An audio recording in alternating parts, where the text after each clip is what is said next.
이어서 계속 말씀을 가볼게요. 지난 시간에 핵심은 거처의 문제였죠. 이제 거처라고 하는 것이 대개 이제 우리 기독교가 생각했던 거처는 눈에 보이지 않는 어떤 공간적인 어떤 그곳이 만들어지거나 예비되면 예수님 재림하신다. 이렇게 이제 이해하는 내용이잖아요. 그런데 우리가 지난 시간에 공부했던 대로 거처라고 하는 것은 하나님에게서 성전으로, 성전에서 예수님으로, 예수님에서 우리로. 그래서 결국은 거처가 우리가 된다. 왜냐하면 하나님이 우리에 거하시니까. 이렇게 정리가 됐어요. 그 이후에 말씀을 오늘 정리하고 마무리를 지으려고 합니다. 조금 전에 말씀드렸던 대로 하나님의 거처가 어디냐면 성도라는 거죠. 왜냐하면 성도 안에 하나님이 계시니까. 그러니까 결국은 하나님을 출발해서 성도로 왔는데 이게 결국 하나가 됐죠. 이렇게 정리하면 될 것 같고요. 그래서 성경은 그 하나님의 그 처소를 베델, 성전이라는 개념으로 하는데, 그래서 저와 여러분이 성전이 된 거죠. 그래서 창세기 1장에 공부했던 대로 1장에서 결론이 뭐냐면 내가 너 성전 만들어 놓을 거다. 이게 결론이었잖아요. 그렇게 가버린 거죠. 그래서 창세기 1장의 도면 그대로, 설계도대로 성경이 쫙 펼쳐져 있는 거예요. 그것을 우리 지금 정리하는 시간인데요.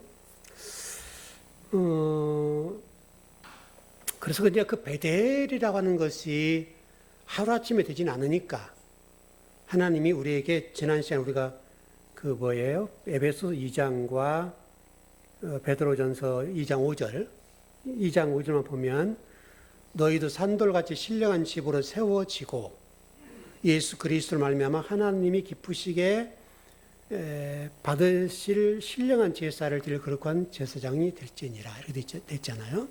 우리를 하나님의 성전으로 지어간다. 자, 그게 예수님이 어떤 그 거처를 예비하러 가시겠다. 이렇게 말씀한 구절이라고 정리를 했었어요. 그러니까 저와 여러분이 베델이 되고 또 뭐 성도가 되고 뭐 신부가 되고 이런 과정들은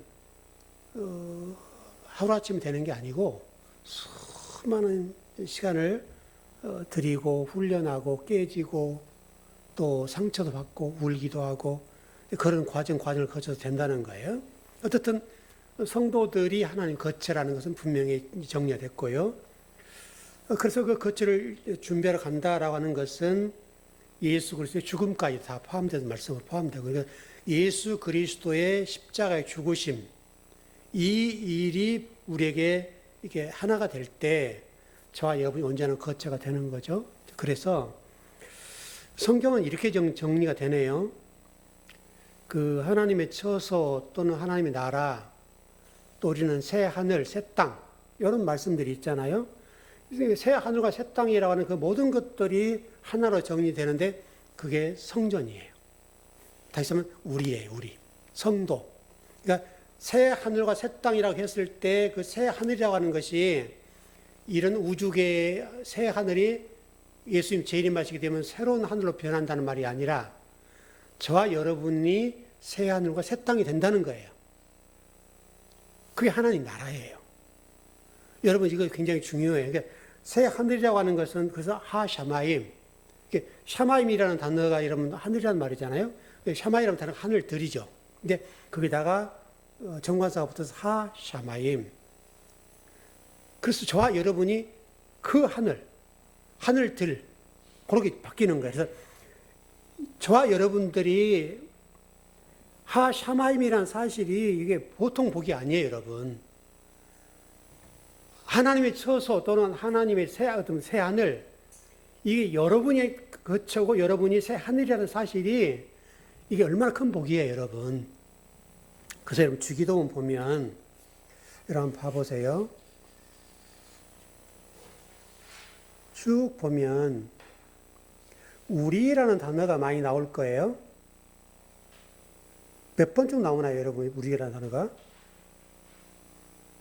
꽤 나오죠. 우리에게, 우리가, 우리에게, 우리 몇 번 나와요? 한 5번 나오나요? 5번 나오죠. 바로 그게 하늘들의 얘기예요. 그러니까 구약의 하샤마임이라고 하는 것은 복수죠. 그러니까 하늘들에 계신 우리 아버지, 원래 주기도문은 그게 맞거든요. 원문 그대로 얘기하면 하늘들에 계신 우리 아버지, 아버지는 단수고 우리는 복수죠. 그러니까 하늘에 계신 우리 아버지 이렇게 하는데 실질적으로 원문은 하늘들에 계신 우리 아버지. 하늘들이 누구예요?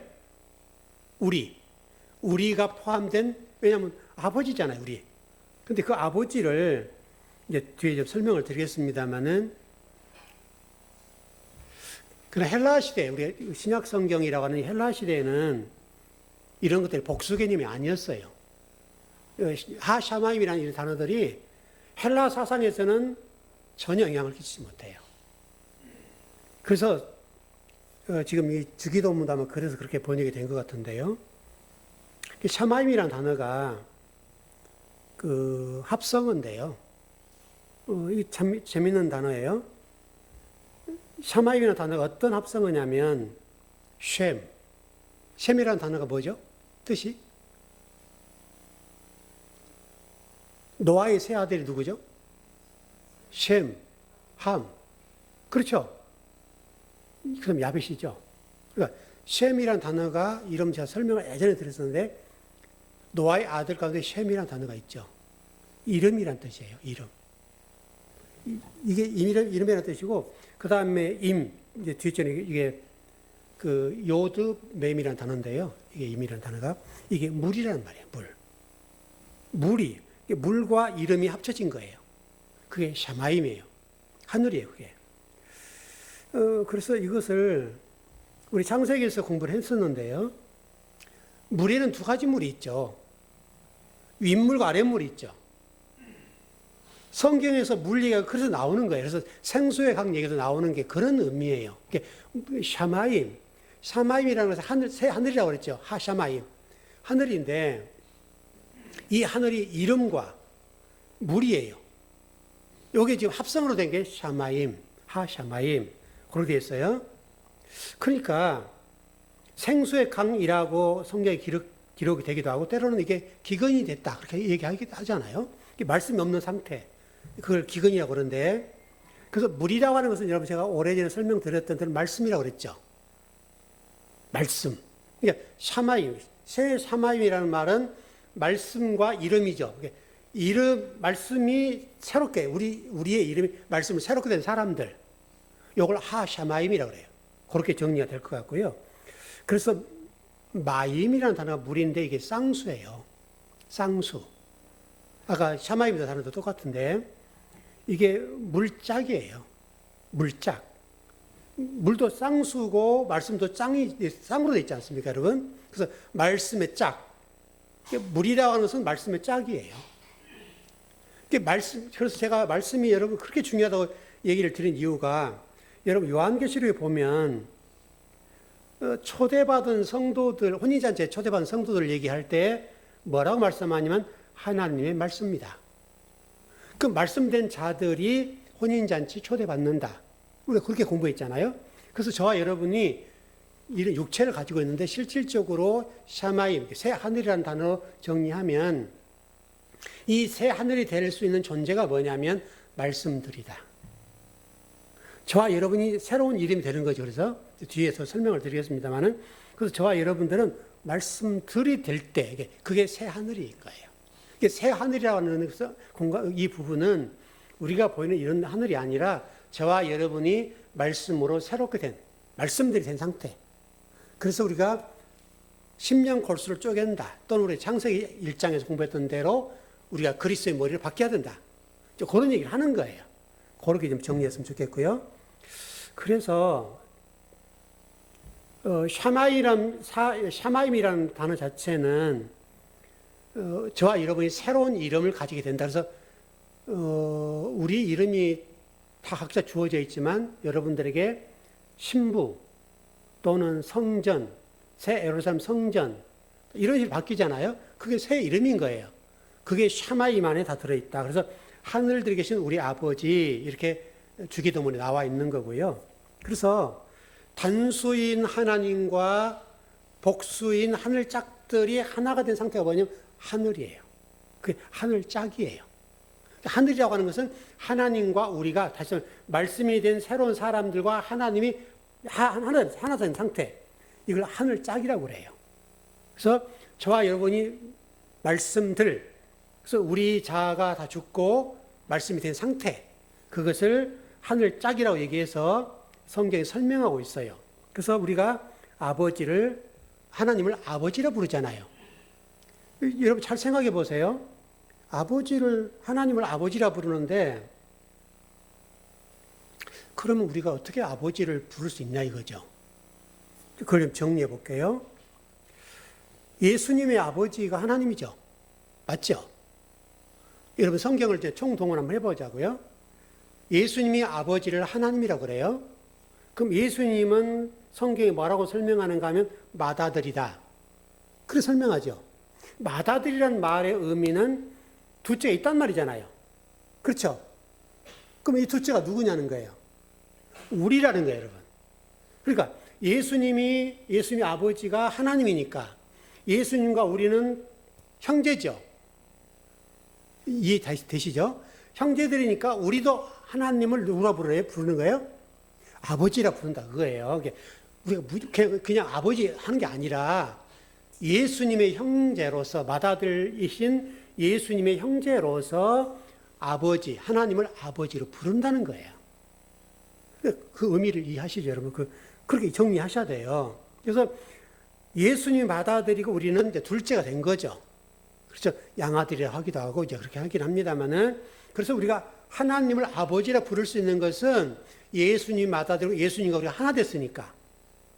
정리되시죠? 예수님과 우리가 분리됐으면 안 되는 거예요.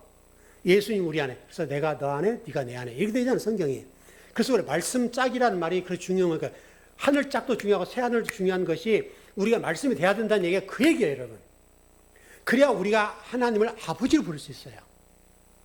우리가 말씀이 되지 못하면 아버지는 아버지 아니에요. 그냥 다른 존재예요. 우리와 같지 않아요. 그래서 저와 이런 말씀이 돼야 된다는 얘기를 하는 거고요. 그래서 말씀이 된다는 것이 그렇게 중요한 거예요, 여러분. 말씀이 되지 않으면 되지 않아요. 그래서 주기도문 아까 우리 세워봤습니다만 주기도문에 우리라는 단어가 그래서 나오는 거예요. 우리. 주기도문에. 왜? 예수님과 우리가 짝이 됐으니까. 그분이 맏아들이고 우리가 동생이잖아요. 이해하기 쉽게 얘기하자면 그렇게 돼서 우리가 하나님을 아버지라 부르는 거다. 그렇게 정리하면 될 것 같아요. 그리고요. 제가 전번에 한번 그 말씀 드렸는데 에고에임이라는 단어를 그 요한복음 21장에 많이 나온다고 말씀드린 적이 있는데, 에고에임이라는 단어는 하나님 누구냐? 요 얘기거든요. 에고에임이 이 단어는 나는 나다. 우리 그 출애굽기 3장 14절에 보면 모세가 애굽에 갈 때 하나님을 뭐라고 얘기하냐 이런 질문이 있죠. 그리고 하나님께 말씀하시기를 나는 나다. 그렇게 하라 해라. 나는 나다고 해라. 요게 에고에임이에요. 헬라어 단어로는. 그래서 에고에임이 나는 나다. 나가 누구예요, 그러면? 하나님이란 말이에요. 여러분 영어를 보시면 I자 있죠. I자는 이런 소문자를 써야 안 써요. I자 항상 대문자를 씁니다, 여러분. 대문자 쓴다는 게 중요해요. 그러니까 이 의미를 모르고 쓰는 거지만, 쉽게 좀 표현이 좀 거칩니다만, 개나 소나 나가 아니에요. 나라는 단어는 하나님에게 붙일 수 있어요. 하나님에게만. 그렇게 정리하시면 되고, 그래서 영어에서는 I를 대문자로 써요. 대문자로. 그렇게 이해하시면 될 것 같아요. 자, 7절 한번 가보시죠. 네, 14장 7절. 일단 그 앞부분이 정리가 되셨죠? 네, 시작. 너희가 나를 알았더라면 내 아버지도 알았으리로다. 이제부터는 너희가 그를 알았고 또 보았느니라. 잘 한번 봐보세요. 너희가 나를 알았더라면, 알았더라면이라는 단어는 지금 분명하게 알지 못했다는 말이잖아요. 근데 원문은 그렇게 되지 않고요. 나를 알았고, 이미 알았대요. 알았고, 왜냐하면 이게 기노스코라는 단어가, 알았다는 단어가 과거 완료 능동 직설이에요. 과거 완료. 제가 전번에 한번 그 수요일에 금요일에 그 말씀드린 적 있죠. 요한의 아들 시모나 이런 장면 할 때,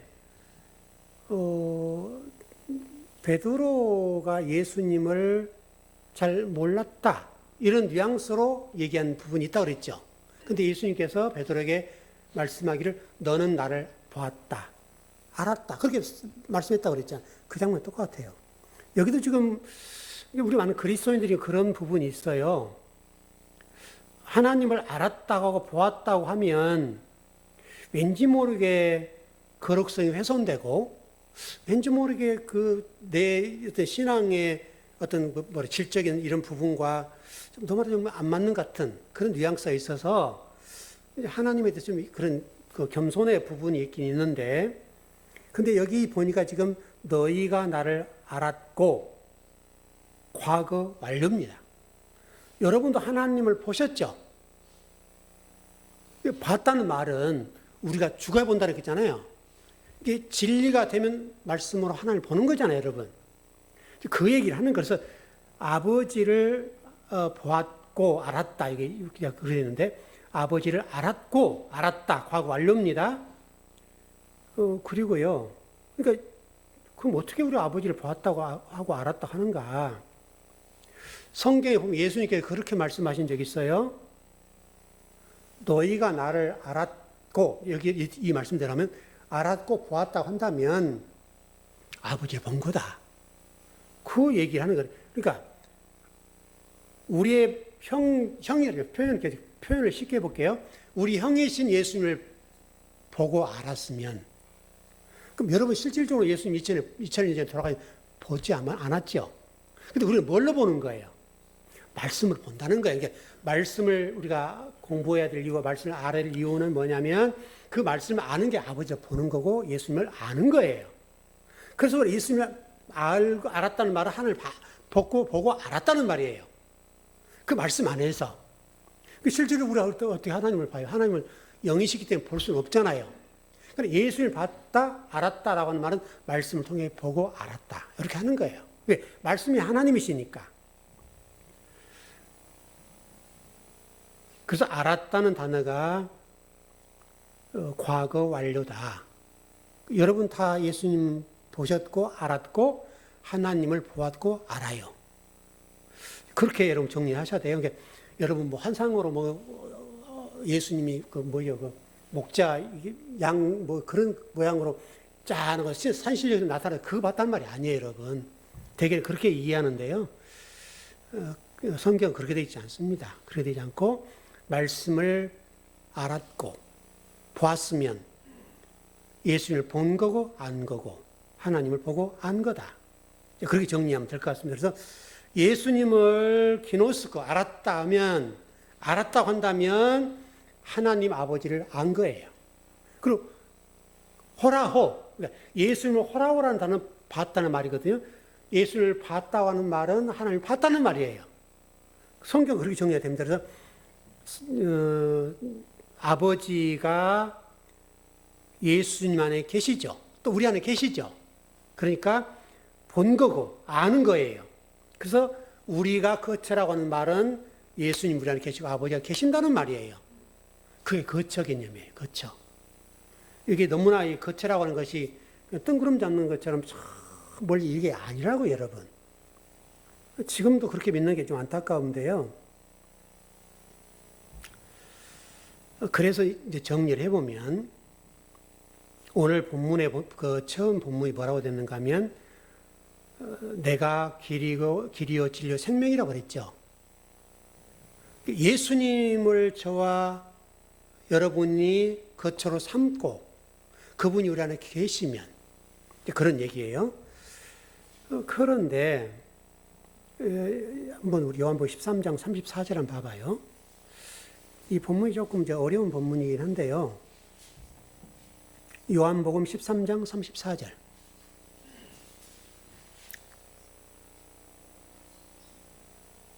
예, 찾으셨습니까? 예, 시작.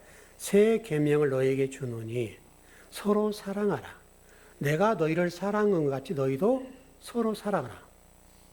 새 계명이라고 그랬죠. 새 계명이 뭐예요? 서로 사랑하는 거잖아요. 새 계명을 너에게 주노니 서로 사랑하라.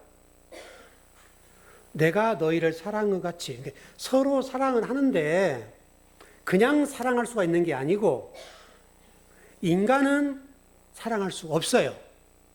그런데 어떻게 사랑한다는 거예요? 내가 너희를 사랑한 것 같이 너희도 서로 사랑하라. 그럼 내가 누구예요? 예수 그리스도. 예수 그리스도께서 살아가신 것 같이 우리도 서로 사랑해야 된다. 그런 얘기인데요. 그러면 저와 여러분이 예수님을 사랑할 수 있을까요? 없죠. 없습니다, 여러분. 우리는 그래 사랑할 수 없는 존재예요. 일단 그거 우리가 인정하고요. 아무리 이 땅에 어떤 사랑이 좋다 하더라도 예수님 사랑은 못해요. 예수님 안에서 사랑하는 거지. 한계가 있어요. 그걸 일단 분명히 정리해야 되고, 하나님께서는 이 지구상에 성경에 기록된 것 최고의 사랑이 뭐냐면 십자가상에서 예수 그리스도를 죽이신 거예요. 그게 사랑이에요. 그게 아버지의 사랑이에요. 십자가에서만 십자가는 완성되는 거예요. 인간적인 사랑으로는요, 될 수 없어요. 사람은 사랑할 수가 없어요. 조건적인 사랑이라 하죠. 이렇게 하면 이렇게 사랑, 저렇게 하면 저렇게. 조건적인 거예요. 어떤 사람도 성경이 요구한 사랑은 할 수 없어요. 여러분, 그 여러분이 사람에 대해서 그렇게 인정하면 돼요. 그럼 우리가 실망할 수 없죠. 어차피 인간은 조건적이고 예수 그리스도처럼 사랑할 수가 없다는 존재예요. 그 누구도요. 모든 사람이 다 그래요. 그래서 예수님께서 제자들 사이에 우리 전부 공부했던데 누가복음에 싸우는 장면이 나오지 제자들이 누가 큰가. 그 문제 싸울 때 예수님께 하신 게 발 씻겨주는 거. 그 설명을 드린 적이 있어요. 그 모습으로 끝난다. 그리고 더 나가서 가룟 유다나 압살롬에 관한 설명을 드렸습니다. 여러분이 한번 공부할 때. 가룟 유다가 예수를 팔았죠. 그래서 이제 우리가 이해할 때 가룟 유다는 지옥과에 맞아요. 그런데 성경은 그러질 않아요. 그런 가룟 유다와 압살롬을 다윗이 사랑하고 통곡한 것처럼 그 유다도 예수님 안에서 사랑해서 구원해 주는 이야기다. 여러분, 유다가 다른 사람이 아니라 우리거든요. 여러분, 우리가 예수님을 유다보다 더 훨씬 많이 팔지 않아요? 훨씬 팔죠. 유다가 나쁜 놈, 죽일 놈 할지 모르지만 유다는요, 드러난 것 뿐이지 우리가 여러분 유다보다 훨씬 악해요. 우리가 유다를 욕할 수가 없단 말이죠. 실질적으로 유대인들을 보세요. 여러분, 얼마나 그 하나님을 사랑했습니까? 근데 예수님을 십자가에 못 박아버리잖아요, 여러분. 그러니까 여러분 정리가 끝나는 거예요. 그러니까 하나님은 원수까지도 사랑하시고요. 그게 성경이고요. 우리 인간의 어떤 조건적인 사랑 속에 사는 우리 인간의 존재가 그런 한계가 있다는 것을 인정하고 우리 나약함도 인정하고 그 주님으로 인해서 내가 이렇게 한다. 이 정도로 정리하면 좋을 것 같아요. 자, 그렇게 좀 넘어가 보죠.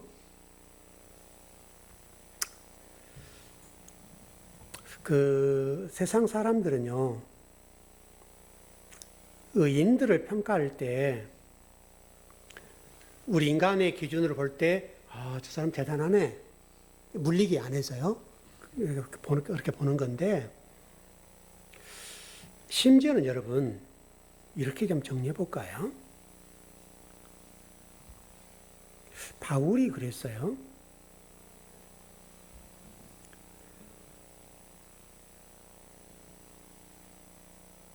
너희들이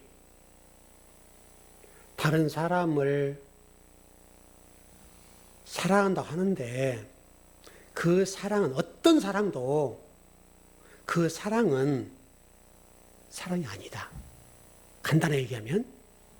그러니까 예를 들어서 여러분 그 뭐 의인이라고 하는 사람들 우리나라 누구죠? 일본 그 사람 일본에 가서 그 기차 거기에서 사람 구하고 자기가 죽었죠. 물론 희생 정신이 있죠. 귀한 거긴 한데요. 그런 성경적으로 보면 실제로 순교자적인 관점으로 쳐다보더라도 우리 그리스도인들 가운데도 순교한 것을 가장 영광스럽게 생각하죠. 그런 생각을 하는데요. 한번 성경을 볼까요, 하나? 요한복음 21장 19절을 봐봐요.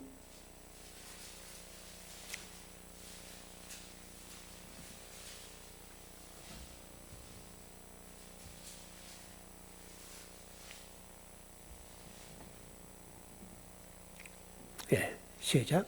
이 말씀하심은 베드로가 어떠한 죽음으로 하나님의 영광을 돌리거든 가리키심이러라. 이 말씀하시고 베드로에게 이르시되 나를 따르라 하시니. 이 장면을 지금 많은 분들이 그 베드로의 순교적인 죽음, 그래서 하나님의 영광이 되었다. 이렇게 설명하는 거예요. 이 본문의 주석들을. 그렇다면 한 가지 질문할 수 있는 것이 이게 만약 하나님의 영광을 돌리고 그런 고귀한 죽음이라 본다면 질문이 가능한 게 뭐냐면 하나님 나라에 인정받을 수 있는 사람이라고 하는 것이 이런 죽음이어야 되는가? 그리고 하나님 나라도 마찬가지로 천국 여건이 있어야 되는가? 이런 순교적인 부분이 순교 여건 그건 아니죠, 여러분. 여러분과 제가 그런 순교자적인 삶을 살았기 때문에 하나님 구원해 준 건 아니죠. 저와 여러분 진리가 되고 그리스도 내가 하나가 되고 하나님과 하나 되기 때문에 구원해 준 거지. 여러분 아까 우리 처음에 볼 때 예수 그리스도 때문에 구원받는다 그랬잖아요. 그분과 내가 하나 된 것을 구원받는 것이 어떤 조건 때문에 구원받는 게 아니에요, 여러분. 이게 많이 착각하는 것 같아요. 그래서 이것 때문에 좀 많이 혼돈이 오는데요. 여러분과 제가 수없이 설교를 많이 했던 내용 가운데 한 부분이 뭐냐면 사람의 계명, 윤리, 도덕적으로 저 사람은 거룩한 사람이야. 진짜 어려워. 그렇게 보거나 옛 계명과 옛 하늘, 옛 땅에 속해 있는 사람들은 어떤 사람도 어떤 큰 일을 했다 할지라도 사람의 계명, 옛 계명, 옛 하늘, 옛 땅에 속해 있는 사람들은 설령 자기의 몸을 불사라기에 내어놓을지라도 구원 대상이 아닙니다. 그러니까 어떤 그런 조건 때문에 구원받는 게 아니라, 그래서 제가 여러분들에게 굉장히 얘기를 많이 해드렸는데, 구원이라고 하는 것은 나의 어떤 조건적인 사랑 때문에 구원이 되는 게 아니고, 내가 뭔가를 갖췄기 때문에 구원이 되는 게 아니고, 예수 그리스도 때문에, 제가 이걸 많이 강조하는 거예요. 예수 그리스도로 인해서 우리가 구원받는 거지, 어떤 조건과 내가 어떤 희생을 했기 때문에 구원받는 게 아니다. 이걸 여러분이 기독교에 너무나 중요한 거예요. 어떻게 보면 좀 제가 여러분에 그걸 가르쳐 드려서 얘기하기는 그렇긴 한데요. 종교 개혁을 했던 마틴 루터가 여러분 가르쳤던 말씀이죠. 종교 개혁을 했지 않습니까, 여러분? 그 종교 개혁을 했던 것보다 더 클 수도 있어요. 이게. 왜냐하면 여러분 지금 모든 우리 기독교, 전 세계 기독교가 구원이라는 문제가 정리가 안 됐어요. 마치 중세시대의 티켓, 면죄부 티켓, 그거 사는 것과 똑같은 유사한 부분이에요. 그래서 우리가 구원받는 것들을 내가 이렇게 조건을 채우면, 이렇게 하면 아버지가 나를 구원해 준다는 이런 조건이에요, 구원이. 조건적인 구원이에요. 여러분, 그런 구원이 어디 있어요? 그건 선물이 아니죠, 여러분. 내가 여러분 하나님 앞에 이렇게 하면 아버지가 나를 구원해 준다. 그건 여러분 구원이 아니죠. 여러분 간단하게 이해해서 여러분 자녀가 이렇게 했기 때문에 여러분들이 자녀들을 사랑하고 자녀들에게 이렇게 도움을 줍니까? 자녀기 때문에 하는 거잖아요. 내 자식이니까 아픈 손가락이니까 하는 거죠. 근데 그 자식이 사고를 치고 말 안 들어도 자식이 아니냔 말이에요. 그래도 자식이에요. 그 자식이 언제가 돌아오기를 기도하고 가슴 아픈 거예요. 가슴을 쓸어내린단 말이에요. 부모는. 저놈이 언제나 정신 차릴까? 언제나 그럴까? 저도 지금 이제 자식이 3명이나 되다 보니까 출가를 2명 시켰지만 여러분 시집 보냈으면 걱정 안 해야 될 거 아니에요? 전사님 걱정돼야 안 돼요? 아, 걱정만 돼요. 내가 엊그제 우리 딸아 걸래 내가 그랬고요. 어제 먹고 사는 데 지장 없냐? 내가 그랬거든요.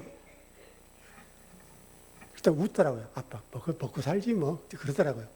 물론 제가 힘들어도 아빠한테 힘들단 말 안 했겠죠. 근데 부모는 보잖아요. 보니까 아이고 너 어떻게 먹고 사냐? 걱정이 되니까. 여러분 자식이니까 그렇잖아요. 나이가 여러분 40이에요. 40. 저 40대를 저를 쳐다보잖아요. 근데 지금 물론 저도 그때는 저희 부모님이 그렇게 봤겠지만 저는 근데 제 나이에 40대 저를 쳐다보면 저러지 않았는데 이렇게 생각이 된단 말이죠. 근데 제가 또 그 자식을 쳐다보니까 그렇고 저도 부모들 입장에 그렇지 않았겠어요? 그랬겠지만 하나님 관계가 그렇다고 여러분. 근데 우리가 이제 기독교의 교리적인 측면에서 성도들에게 신앙을 가르칠 때, 믿음을 가르칠 때 그렇게 가르쳐 주니까 성도들이 구원에 대한 불안감이 굉장히 심해요. 그런데 여러분들은 이제 제가 뭐 오랜 기간 가르쳤기 때문에 그 부분에 이제 적응됐을 거고 이제는 수용이 됐을 텐데 여러분 기존 교회의 성도들을 만나서 대화를 해보면요. 굉장히 고민 많아요. 구원에 대한 불안감이 많아요. 두려움이 많아요. 실질적으로 신앙생활 결론은 그거잖아요. 그런데 결론이 그건데 그 결론적인 부분이 지금 잘못되어 있으니까 성도들이 헌신하고 충성하면서도 왠지 모르게 불안감이 있는 거예요. 아, 나 정말 천국 갈 수 있을까? 그런 부담감이 굉장히 자기를 짓눌러요. 굉장히 많이 봐요, 제가.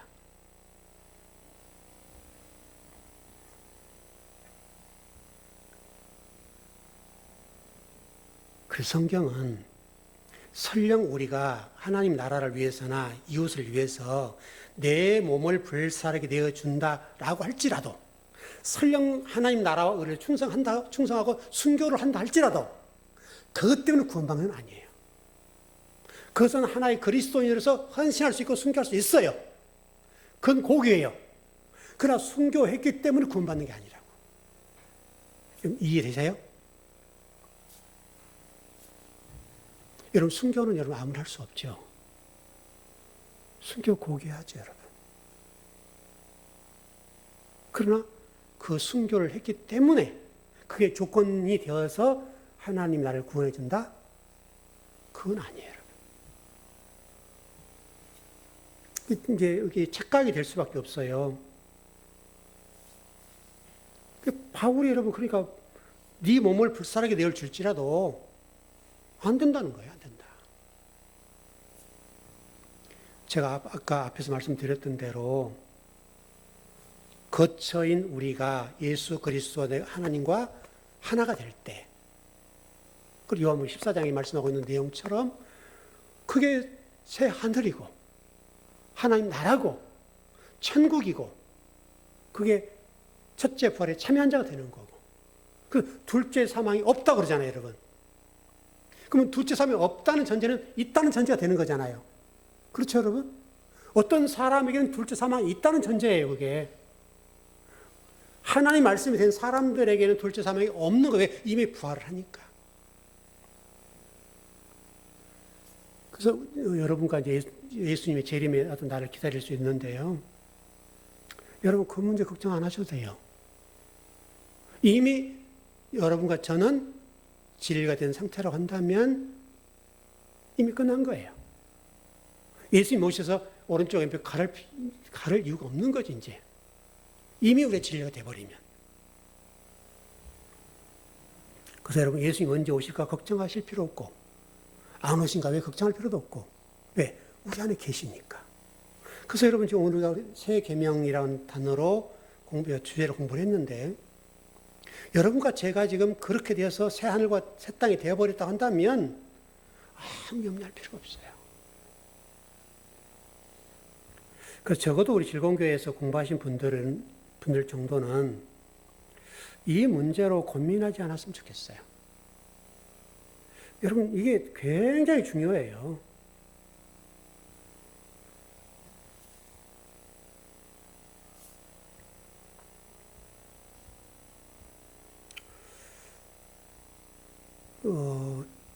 한 사람의 목사로 살아가면서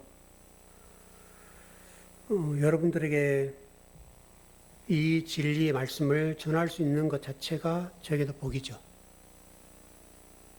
어마어마한 복이죠. 그래서 목사로 사는 것이 행복 아닌가. 그러니까 성도가 많은 게 행복한 게 아니에요, 여러분.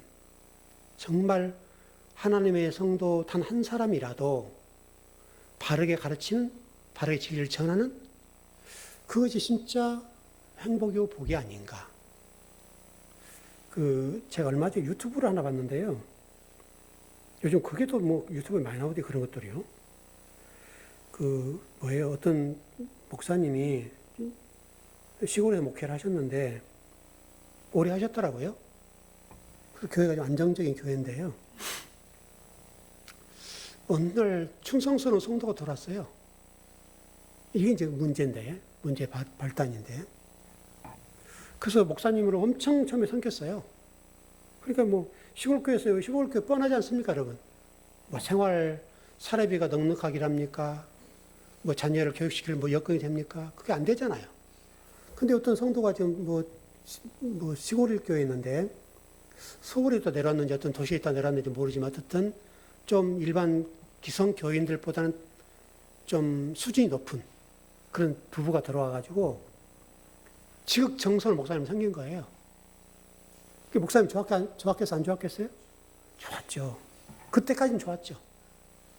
그리고 그다음부터는 예배도 잘나고 새벽에도 잘나고 다 잘하고 성도들한테도 다 잘하고 너무너무 잘한 거예요.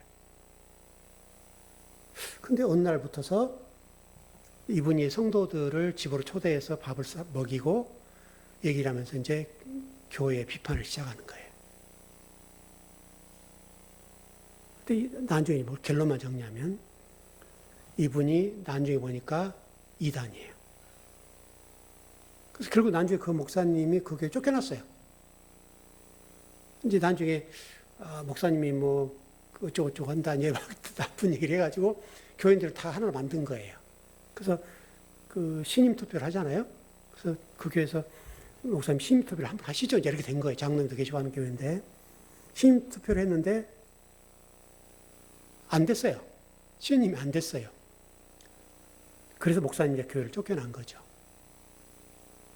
근데 그 나중에 그 교회가 이제 쑥대밭이 된 거죠. 교회가. 이제 이단이 들어와서 차고 들어와서 이단 교회가 돼버렸고 이런 상황을 얘기하면서 이 목사님이 그거를 막지 못한 거에 대한 죄책감, 한 교회를 그렇게 만들었다는 죄책감 있잖아요. 그것 때문에 시달렸는데 그런 가운데 그 성도 몇 사람이 목사님을 찾아왔어요. 그래서 그 사정을 설명한 거죠. 왜냐면 목사님이 그렇게 당하고 나서 목회에 대한 회의를 느껴서 이제 목회를 그만두고 이제 또 먹고 살아야 하니까 일을 한 거죠. 뭐 택배인가 막 그렇게 한 것 같아요. 택배에서 그냥 생활을 근근히 이렇게 끌고 가는데 그 길을 떠났겠죠. 성도들 어떻게 수소문해서 목사님 찾아와서 교회의 상황을 설명하고 이런 지경입니다. 목사님 일어나셔야 됩니다. 그래서 목사님을 이제 또 그 교회 가까운 곳으로 이렇게 해서 교회를 조그마한 상가 이렇게 했는데 그때부터 목사님 진짜 목사가 된 거예요. 성도 한 사람의 소중성. 그 소중성을 알고 그때부터서 진짜 목회를 했다는 거죠. 그러니까 그 과정은 안 좋은 거였지만 이 목사, 어떤 하나님의 일이니까 하나님은 그냥 시골교회 목사니까 그냥 시간만 흘러가는 그런 정도의 목회자였다 한다면 이 성도 한 명의 생명이 얼마나 소중한가. 그걸 깨닫고 목회를 해서 기뻤다. 그 얘기를 하는 겁니다. 그러니까 지금 저와 여러분도 똑같아요. 그러니까 여러분들에게 지금 그렇게 말씀을 전하고 말씀을 가르칠 수 있는 그거, 또 제가 공부한다는 것이 쉽지 않잖아요, 여러분. 지금 요한복음 21장 거의 이번 주면 거의 끝날 거예요. 마치게 되는데 제가 이제 마무리를 지으려고 하면서 요한복음을 공부가 다 끝나가니까 생각하면서 야, 감사하다. 왜냐면 한 1100장 A4용 1100장 넘게 공부를 했잖아요. 여러분 그거 가지고 얼마나 힘들었겠어요. 보통 힘든 게 아니죠. 근데 그것을 해냈고 또 성도들을 가르칠 수 있는 저희 은혜를 준 거니까 감사하다. 자, 결론을 정리하십시다. 우리 즐거운교회에 속한 성도들 가운데 혹시라도 여러분 가운데 나의 구원 문제가 어떻게 될 것인가에 관해서 고민하고 계신 분이 계시거든. 우리가 지금 요한복음 오늘 14장 7절까지인데 얘가 공부한 내용을 통해서 종합적으로 정리하면 여러분은 이미 새 하늘이 되었습니다. 하나님의 거처가 됐단 말이에요. 그러니까 이 거처됐다는 사실에 감사하고 이 거처됨에 인해서 기뻐하고 또 세상에 어려운 일이 있고 힘든 일이 있지만은 새 하늘과 새 땅이 되었다는 이 사실 앞에 감사할 수 있으면 좋겠어요. 여러분 그게 있으면 힘든 일이 있고 때로 어려운 일이 있고 또는 막히는 일이 있고 고민스러운 일도 있고 또 문제 해결하면 또 문제가 닥쳐오고 얼마나 그런 일이 많습니까? 그 안에서 낙심하지 않고 견고하게 걸어갈 수가 있다. 주님께서 지금 오늘 이 14장의 말씀을 통해서 우리 그걸 전하고 싶으신 거예요. 여러분 그게 좀 전달이 됐다면 여러분들이 새 하늘과 새 땅이 되고 하나님의 거처가 됐다는 그 자체 하나로 여러분 생각해 보세요. 어떻게 하나님 우리의 거처가 될 수 있겠어요, 우리가. 근데 아버지가 우리 안에 오셔서 거처가 됐다고 한단 말이에요. 여러분 이게 보통 은혜가 아니잖아요. 그걸 생각하면서 힘을 얻고 혹시나 어려운 일이 있으시고 힘든 일이 있으시더라도 그걸 견디고 극복해내시길 바랍니다. 그 복이 넘치길 바랍니다.